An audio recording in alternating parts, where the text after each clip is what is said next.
Hello there. In this example, we are going to do an example of matrix operations using some of these matrices we have up at the top of the screen here.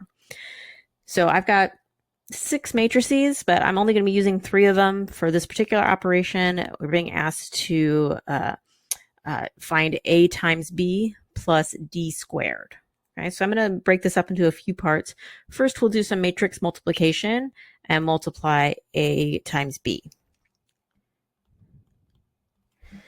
Okay, and it does say do this if possible. We have to make sure that the dimensions of our matrices are appropriate to allow them to be multiplied.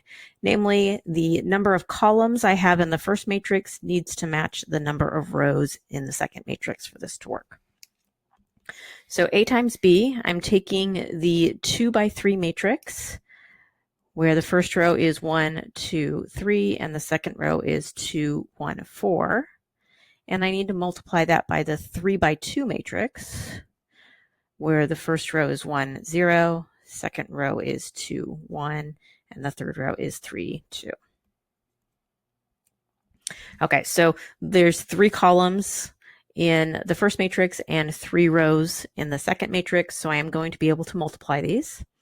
And I'm going to do this by taking, I'll start with the first row of the first matrix, and I'm going to multiply corresponding parts or elements by the first column, and that is going to give me the first entry.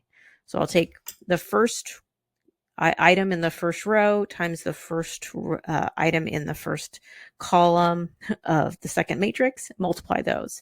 Then I'm going to move to my left in the first, or to my right in the first matrix and down in the second matrix and multiply.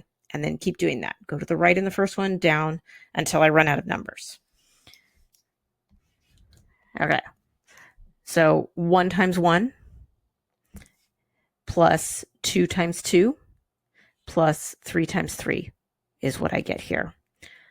Okay, and you can write this out to the side. If you can do this, you can do it in your calculator is also fine to calculate this. But yeah, we're taking, I'll write it off to the side here. 1 times 1 plus 2 times 2 plus 3 times 3 to get the first entry. So that's going to be 1 plus 4, which is 5, plus 9, which is 14.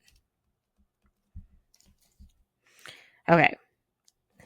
Now, the next one, I'm going to finish the first row of my answer. And so now I'm going to take the same first row in the first matrix, and this time I'm going to multiply it by the second column of the other matrix. Okay, so that means I'm doing 1 times 0 plus 2 times 1 plus 3 times 2. Okay, so that's 2 plus 6, which gives me 8. And now I've run out of columns in the second matrix, so I'm done with the first row, and I know there's only going to be 2 columns in my answer. Okay, so now I go to the next row, and I'm going to repeat this process, multiplying it by all the columns of the second matrix. So I'm taking the row 2, 1, 4, and I'm going to multiply it by each column.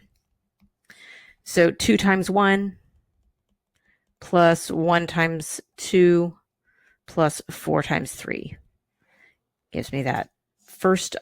It's good. I'm taking the second row times the first column, so this will give me the answer in the second row, first column in the answer.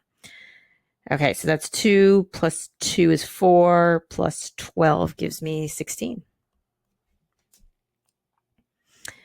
And then last one, take that second row times the second column. So 2 times 0 plus 1 times 1 plus 4 times 2. So it's 0 plus 1 plus 8 gives me 9.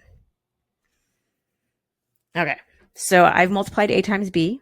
Now I need to multiply D by itself. That's what D squared is going to be here. And with a square matrix, you can always multiply them, because if it's 2 by 2 times a 2 by 2, you're going to have the correct number of rows and columns here. Okay, so I'm going to take D squared, which is going to be our matrix D, which has row 3, -2, and a second row of 2, 5.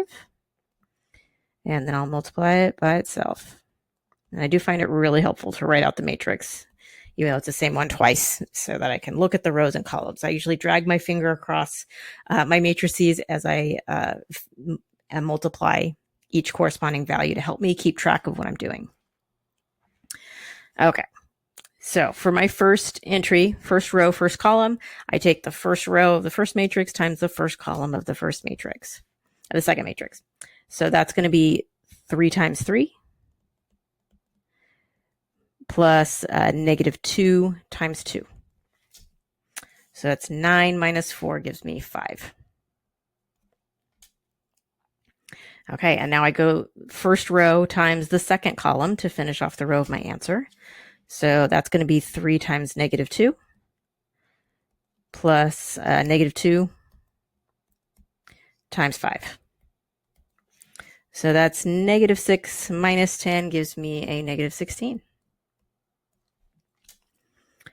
Okay, so I'm done with the multiplying the first row. So now I go to the next row of the matrix and multiply it by the first column of the second matrix. So this is going to be 2 times 3 plus 5 times 2. So that's 6 plus 10 gives me positive 16. And then the last one, the second row times the second column. So 2 times negative 2 plus 5 times 5. So that's negative 4 plus 25 gives me 21. Okay, so I've done my multiplication. Now I need to add those two matrices, AB and D squared. And they're both 2 by 2 matrices, which is great. That means I am going to be able to add these matrices because they're the same size. Okay, so AB plus D squared. Let me write this out. I've got 14, 8 in the first row of AB and 16, 9 in the second row, plus the second matrix, which has a first row of 5, negative 16, and 16, 21. Okay, so when it comes to adding, much simpler than the multiplication we just did. I'm just taking corresponding entries and adding them together. So the first row, first column in the first matrix plus the first row, first column in the second matrix. Okay, so 14 plus 5 gives me 19. 8 plus negative 16 is negative 8. 16 plus 16 in the second row gives me 32. And 9 plus 21 gives me 30. And there's my final answer for this one.